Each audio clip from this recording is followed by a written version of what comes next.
Good evening, I'm Dennis Ward. Welcome to APTN National News Weekend. After a little more than 1 month of campaigning, the whirlwind federal election came to a close on Monday night, with the Liberal Party of Canada clinging to power after 10 years of already governing the country.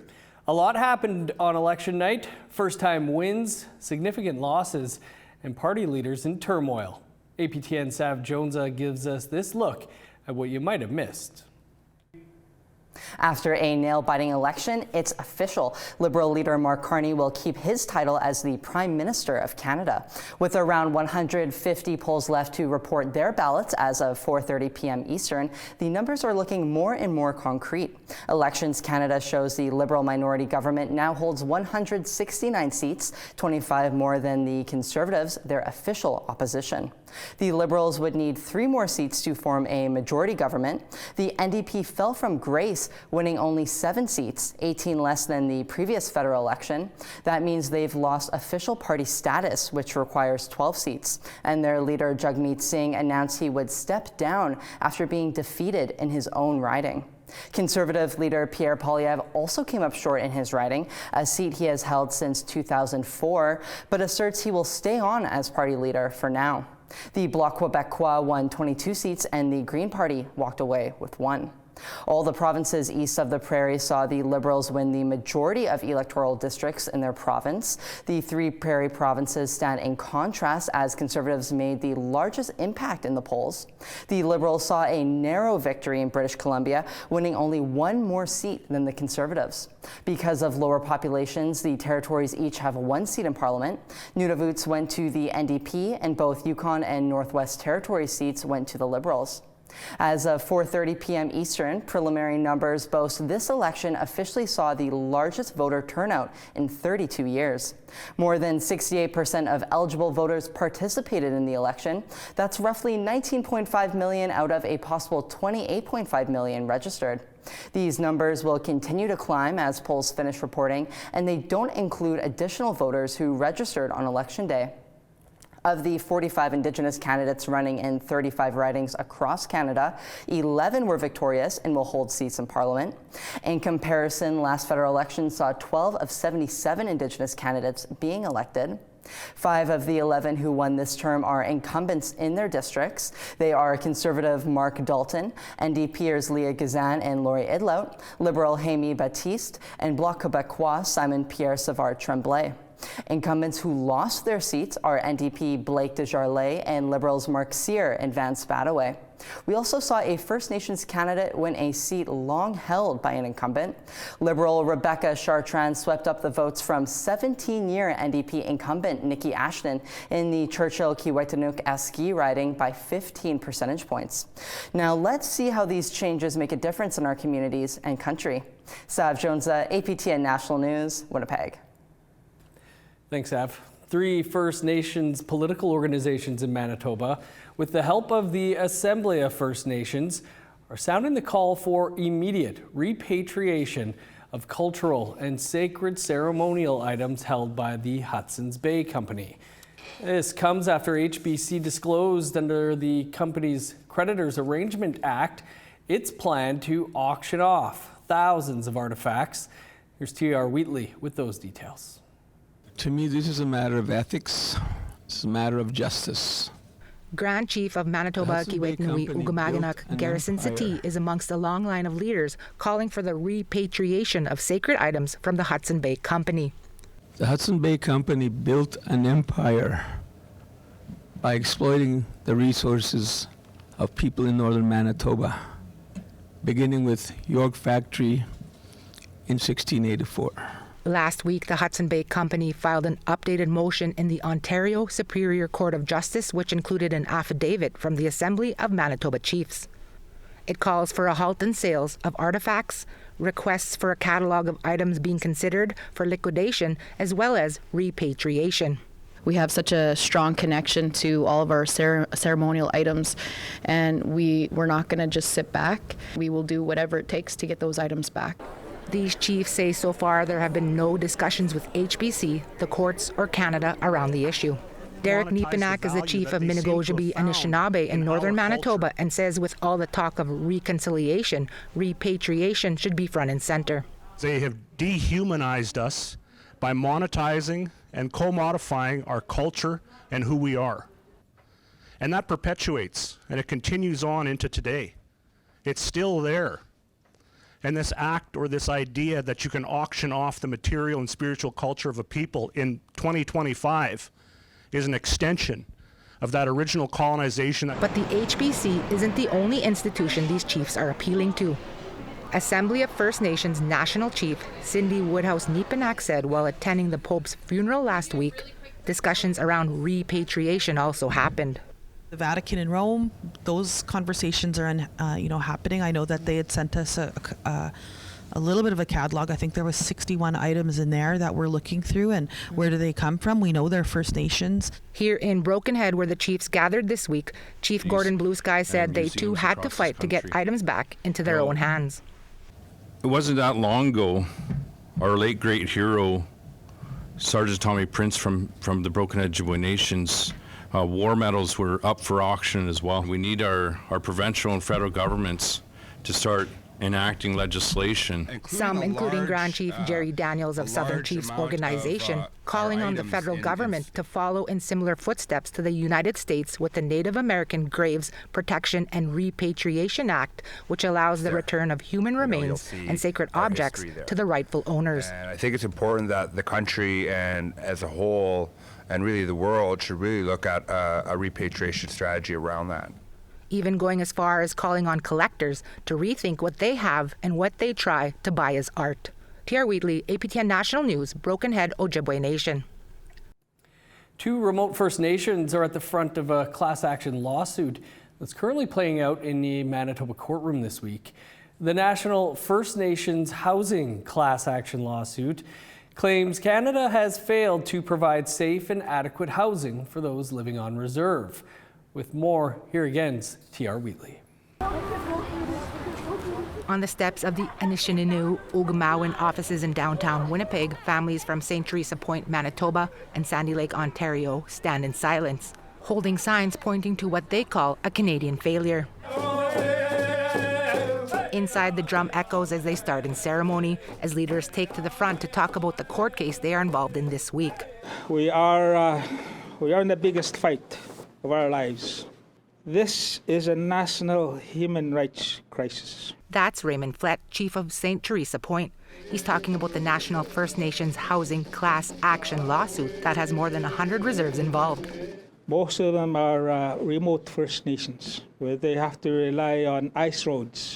He and Chief Dolores Kakagamic of Sandy Lake are at the front of the issue. They say on top of Canada failing to meet its fiduciary obligation to provide safe homes, there's the issue of having winter road access for only 6 weeks of the year, making it harder on the limited infrastructure they do have. Is the water and sewer, the infrastructure alone. I find that is the most expensive.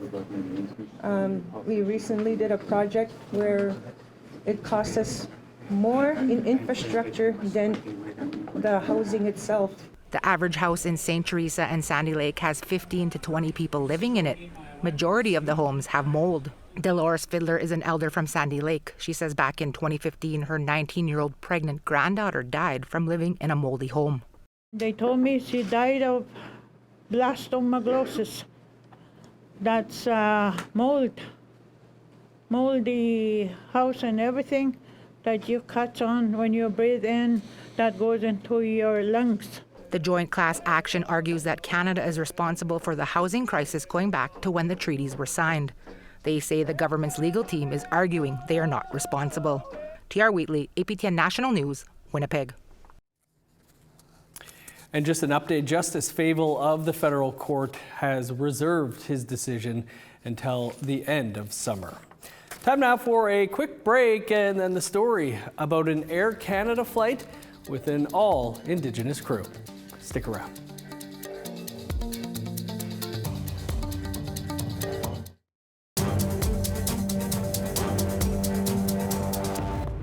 Welcome back to APTN National News Weekend. We go to British Columbia now, where an all Indigenous flight crew with Air Canada took to the skies, setting new heights for aviation. APTN's Tina House has this exclusive story.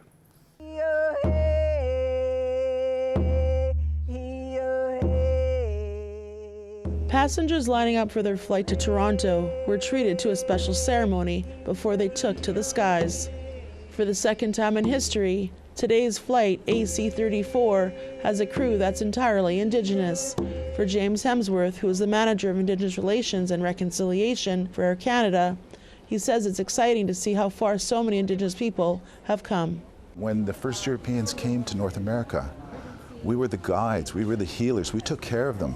And Air Canada still does that in the sky, with our crews, and we give you the best care we can. And having an Indigenous crew just emphasizes that, just brings that home. It's full circle. All right, everybody, 1, 2, 3. Vancouver! Everyone here is a veteran in their field, with some having been with the company for over 27 years. For First Officer Victor Tababadung, he says he came from a low-income family and he worked hard to get here, and he's proud of what he has been able to accomplish with his career over the last 18 years. He even hand-beaded this Air Canada medallion himself to combine his love of flying and his culture. It's a lot of work to get to this point, so being able to do that and travel the world and fly through the sky is pretty amazing. So yeah, it's really, really enriching experience. Very uplifting, you're flying like a bird, right? Karen Chapman is from the Cowichan tribes on Vancouver Island. She is the in-flight service director and says being with Air Canada for the last 25 years has been a very rewarding career. It makes us very proud that we get to represent our communities, and we also get to represent our company. The world is a big place. There's so much to see out there, so we get very excited when we get to go into Indigenous communities and we get to do presentations to Indigenous youth about working for the airline industry, because there is a lot to see. Melanie Cormier is from Bearskin Lake First Nation in Ontario. She has been flying for 27 years. She says flying for Air Canada has changed her life in more ways than one. I grew up in the North End in Winnipeg, and I never had dreams of aspiring to become a flight attendant. So for something like this to happen to someone who grew up, in a poverty and North End of Winnipeg, if you're from Winnipeg, just to see this and then have this whole new life, that you never would have dreamed possible. So it's normally out of reach for a lot of our people. And for James, his position was created after Air Canada wouldn't allow the APTN National chief to travel with her headdress last year. Since then, James says the company has made a huge effort to be more inclusive for Indigenous people. Robin Hemsworth is not only a stewardess, but also the daughter of James. A lot has been changing. My dad has been doing a lot. I'm super proud of everything he's been doing.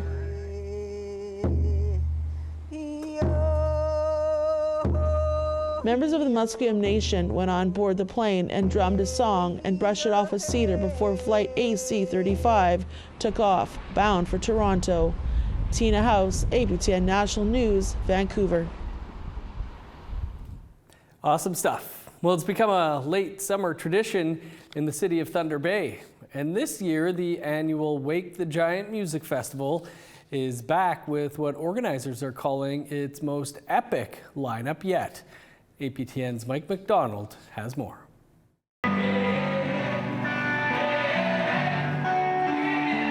Wake the Giant began in 2019 as a community-driven movement in response to racism experienced by Indigenous people and to celebrate Indigenous culture.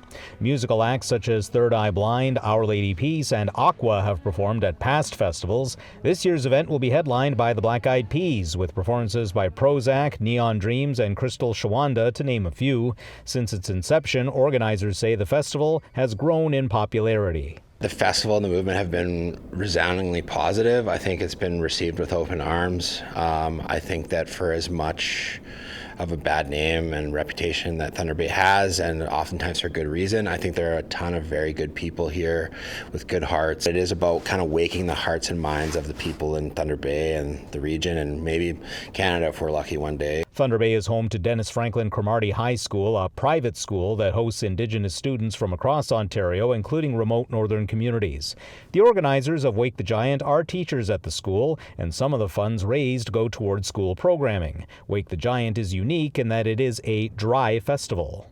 I think, again, people have come in droves and told us how much of an amazing experience they've had at the festival, and I think people are better able to connect with each other in a good way when they're not consuming alcohol. The festival has also served to educate the performers on Indigenous issues, many of whom have taken the time to meet with the students at Dennis Franklin Cromartie in person. Most years we've been able to get some of the artists that we have performing at the festival to come in early in the spring and work with the music class, write a song, and then coordinate bringing them up on stage with those artists and performing. Organizers say the festival would not be where it is without sponsors, some of which have been supporting the school throughout the year. You have companies like BMO. Not only do they sponsor, but they come in and do a financial literacy class with our math students. You have companies like Home Depot, who have been a sponsor for years. They're giving us money to create a smoking teepee with our woodshop class, which we'll use to smoke meats and tan hides. We have companies like CAA, who paid for our graduate honor roll students last year to go to an NHL hockey game, all paid for. The 2015 Wake the Giant Music Festival is set for September 6th at the Thunder Bay waterfront, and organizers say tickets are selling fast. Mike McDonald, APTN National News, Thunder Bay. A new episode of APTN Investigates debuts tonight, right after this newscast. We'll bring you a preview after the break.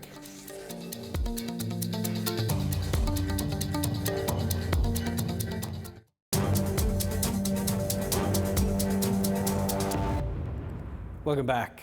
A new play at Winnipeg's Royal Manitoba Theatre Centre is proving that all you need to tell a story is two men in an elevator. Sierra Benton's caught up with the cast and crew of Anishinaabe playwright David McLeod's Elevate, Managi Idwin, to bring you a behind-the-scenes look. Anishinaabe theater director Herbie Barnes says he always tells his students, I often say, don't write a play in a car or in an elevator because it's too stuck, it's too static. but sometimes you have to break the rules. In playwright David McLeod's Elevate, Managi Idwin, two men are trapped in an elevator, Tallahassee, who's Indigenous, and Jonesy, who's non-Indigenous. And within the small space, a much larger dialogue about truth, power, and reconciliation unfolds. The elevator is a metaphor for Canada and how we're traveling together in this small journey, and sort of, I think that's what the message is how are we going to continue this journey, and how are we going to get to the top floor together in a healthy way where we both can have a shared positive outcome. McLeod is a member of Manegozibi in Anishinaabe, the CEO of Native Communications Incorporated, and a tireless advocate for Indigenous arts and culture.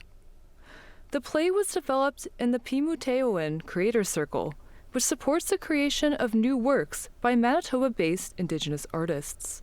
Dave McLeod is an interesting voice, really wonderful voice and comedic, so all of that led to me wanting to be part of this project. Nolan Moberly plays Tallahassee. He, like me, I think, uses humor in a lot of ways, likes to keep things light, is very forgiving, like immediately. This is Dave's first play, and he was in for a lot of the rehearsal process. So the more he met me, and the more he kind of found out, because I'm Afro-Indigenous, so he kind of peppered a little bit of that into the character as well. Trapped between floors, Moberly says the characters are forced to challenge their assumptions and learn from one another. One character, maybe even both, who think that they know enough. You know, I know this. I know who you are. I know where you come from. I know the troubles you face. being stuck in an elevator is kind of the perfect vehicle to, Dave said it himself, to elevate to a better place. Beyond the characters, Barnes hopes it will challenge the audience, too. My real hope is that only half of the play takes place in this building, and the second half happens when they're driving home with their families, and tomorrow at the office when the conversations continue about what was said here. Elevate, Managi, Idwin plays at the Royal Manitoba Theatre Centre now through May 17th. Indigenous theatregoers get a 50% ticket discount. Sierra Buttons, APTN National News, Winnipeg. APTN Investigates returns tonight with an all-new episode. Journalist Christopher Reed looks into allegations of racism and bullying within the city of Winnipeg and Manitoba governments. The documentary focuses on how non-disclosure agreements are preventing whistleblowers from going public with allegations of abuse. Here's a preview.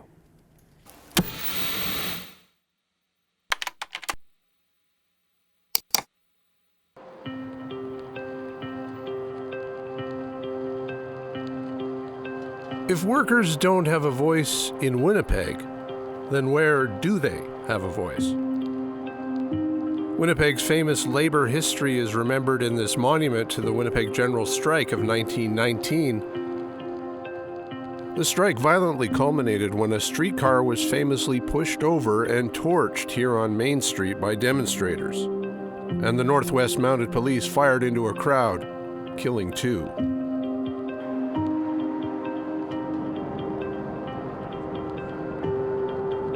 100 years later, these fellows haven't gathered at this spot to stoke their union pride. I've invited them to commiserate about a contemporary quandary they say is silencing the voices of workers anew: non-disclosure agreements, or NDAs. What's it like to meet someone else who's been through something similar to what you're going through?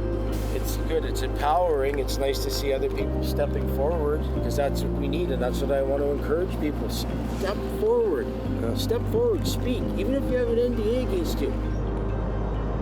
These guys have both refused to sign NDAs. Is that a good tactic, do you think, to just refuse to sign it? Absolutely. There's no justification whatsoever for ever signing an NDA unless you've got some secret recipe here that you work for the company you work for. Otherwise, it's a tool to silence people and to protect people who've done wrong.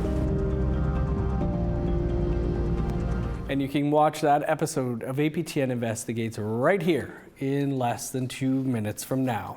It's all the time we have for your APTN National News this weekend. You can always stay up to date and find much more over on our website, aptnnews.ca. And be sure to join us on Monday at 1 p.m. Eastern, May 5th. We will, of course, have extensive coverage all day of Red Dress Day. I'm Dennis Ward. Marcy Miigwech, thanks for being with us. Stick around. APTN Investigates is up next. Have a great day.